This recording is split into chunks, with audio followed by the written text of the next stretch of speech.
Hello everyone. कल हमने BSc third year में पेपर थर्ड के अंतर्गत यूनिट सेकंड में माइक्रोबायोलॉजी में बैक्टीरियल डिजीज को स्टार्ट किया था। इसमें हमने कल कुछ बैक्टीरियल डिजीज को डिस्कस किया था, जिनमें जिनमें कल हमने एयरबॉर्न डिजीज यानी जो वायु के द्वारा जिन बीमारियों का संक्रमण होता है उनको डिस्कस किया था, जिसमें हमने कल tuberculosis, diphtheria, meningococcal meningitis, pneumococcal pneumonia, whooping cough जिसको कि कुकर खांसी बोलते हैं, प्राइमरी एटिपिकल निमोनिया पीएपी तथा क्यू फीवर, ये जितनी भी डिजीज थी इनका जो संक्रमण होता था ईयर के द्वारा, यानी इस बीमारी में रोगी को सांस लेने में दिक्कत होती थी। आज हम डिस्कस करने जा रहे हैं food and water borne disease, मतलब ऐसी बीमारी जिनका संक्रमण फूड यानी खाने से तथा वाटर यानी पानी के द्वारा ह्यूमंस में होता है, यानी मनुष्य में होता है, उसको आज हम डिस्कस करेंगे। तो इस श्रेणी में मुख्य डिजीज इस प्रकार हैं। नंबर 1, बॉट्युलिज्म। यह एक मोस्ट फूड डेंजरस डिजीज है। इसका कारण क्लोस्ट्रीडियम बोट्युलिनम नामक बैक्टीरिया होता है, जो फिशेज, बर्ड्स, काउज, हॉर्स तथा मनुष्यों की इंटेस्टाइन में स्पोर्स के रूप में रहता है। यह स्पोर्स खाद के साथ या फर्टिलाइजर या सीवेज द्वारा मिट्टी में आ जाते हैं और जिस फूड की खेती की गई हो उससे अटैच्ड हो जाते हैं। जब इन्हें एनारोबिक कंडीशन में रखा जाता है तो यह जर्मिनेट होकर टॉक्सिन्स बनाते हैं, जो कि रोग का कारण बनते हैं। इसमें बोलने में कठिनाई,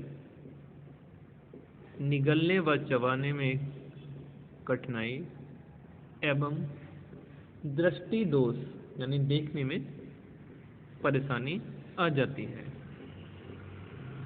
टांगों में लकवे जैसी कंडीशन आ जाती है। 1 या 2 या 3 दिन के अंदर रेस्पिरेटरी पैरालिसिस के कारण रोगी की मृत्यु हो जाती है। बॉट्युलिज्म डिजीज में एंटीबायोटिक्स किसी काम के नहीं होते हैं। इसके उपचार के लिए एंटीटॉक्सिन्स की बड़ी खुराक देनी चाहिए। अब बात करते हैं second disease, clostridium clostridium food poisoning. यह बीमारी क्लोस्ट्रीडियम परफिंजन द्वारा होती है। इसमें टॉक्सिन के कारण स्मॉल इंटेस्टाइन में पानी का सिक्रीशन बढ़ जाता है, जिसकी वजह से डायरिया होता है। इसमें ना तो बुखार आता है और ना ही ब्लड का कोई रोल होता है, लेकिन पेट में दर्द अवश्य ही होता है। इसमें डेथ की संभावना ना के बराबर होती है। इलाज के लिए एंटीटॉक्सिन तथा पेनिसिलिन दी जाती है। बात करते हैं नेक्स्ट टाइप, टाइफाइड फीवर। इस बीमारी का कॉजेटिव एजेंट साल्मोनेला टाइफी नामक ग्राम नेगेटिव बैक्टीरिया होता है। यह बैक्टीरिया फूड्स में तथा फ्रेश वाटर में लंबे समय तक जीवित रहता है। यह बीमारी ज़्यादातर ह्यूमंस में यानी मनुष्य में फैलती है। यह उस समय होती है जब दूषित सीवेज पीने वाले पानी के साथ मिक्स हो जाए।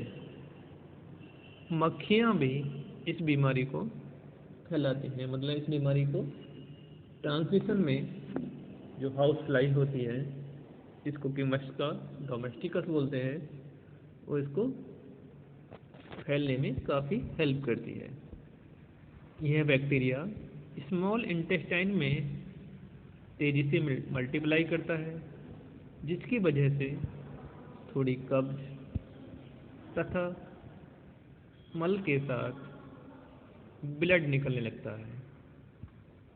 इसमें बुखार भी धीरे धीरे बढ़ता है और स्किन पर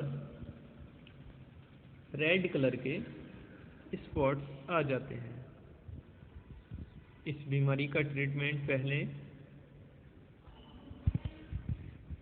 क्लोरामेफेनिकोल द्वारा होता था, लेकिन आजकल इसके लिए वैक्सीन्स बनाए जा चुके हैं। इस बीमारी को पहचानने के लिए विडाल टेस्ट किया जाता है, जिसमें कि टाइफाइड फीवर के इन्फेक्शन का पता चलता है। अब बात करते हैं नेक्स्ट डिजीज, कॉलेरा। इस बीमारी में वॉमिटिंग यानी उल्टी, डिसेंट्री यानी पेचिस, क्रैम्प्स यानी पेट में मरोड़ तथा बॉडी में फ्लूइड की कमी, आँखों का गड्ढों में चला जाना तथा आँखों के नीचे काले निशान आ जाना, मांसपेशियों की अकड़न, लगातार प्यास लगना, त्वचा का सख्त होना, यूरिन प्रोडक्शन का बंद हो जाना, ब्लड का गाढ़ा हो जाना जैसे लक्षण दिखते हैं।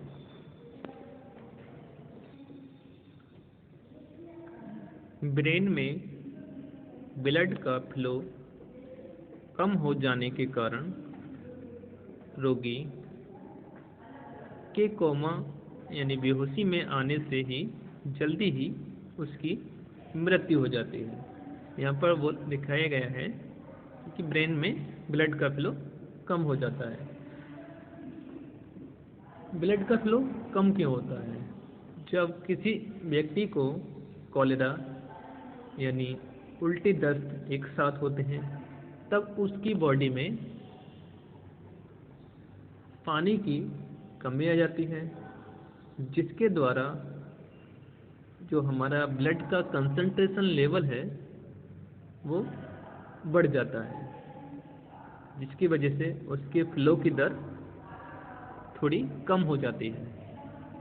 इसकी वजह से ब्रेन तक प्रॉपर वे में ब्लड नहीं पहुंच पाता, जिसके कारण जो रोगी होता है उसमें बेहोशी सी आने लगती है। आप लोगों ने देखा होगा, जिन लोगों को उल्टी दस्त गर्मियों के समय में होते हैं, वो उनकी बॉडी एकदम काम करना बंद कर देती है।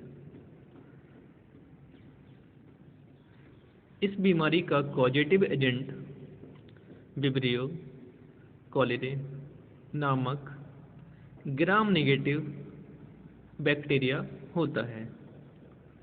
इसका इन्फेक्शन उस समय होता है जब बैक्टीरिया बड़ी संख्या में आहार नाल में पहुंच जाते हैं। इलाज के लिए सबसे पहली आवश्यकता बॉडी में पानी का संतुलन बनाए रखना है। ट्रीटमेंट के लिए टेट्रासाइक्लिन, मेट्रोनिडोल के इंट्रावीनस इंजेक्शन दिए जाने चाहिए। इसके अलावा कुछ और मेडिसिन हैं जिनको हम टैबलेट्स के रूप में यूज करते हैं, जिनमें मेट्रोजिल, फ्लैजिल, नॉरफ्लेक्सोसिन, ऑफ्लेक्सोसिन और इंडाजोल, इसको हम टैबलेट्स के फॉर्म में दे सकते हैं। आज हमने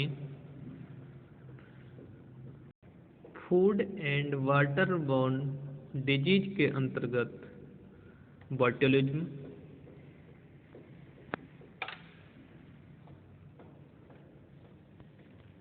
क्लोस्ट्रिडियल फूड पॉइजनिंग,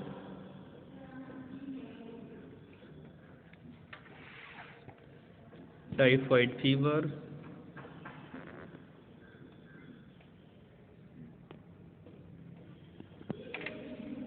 तथा कॉलेरा को डिस्कस किया।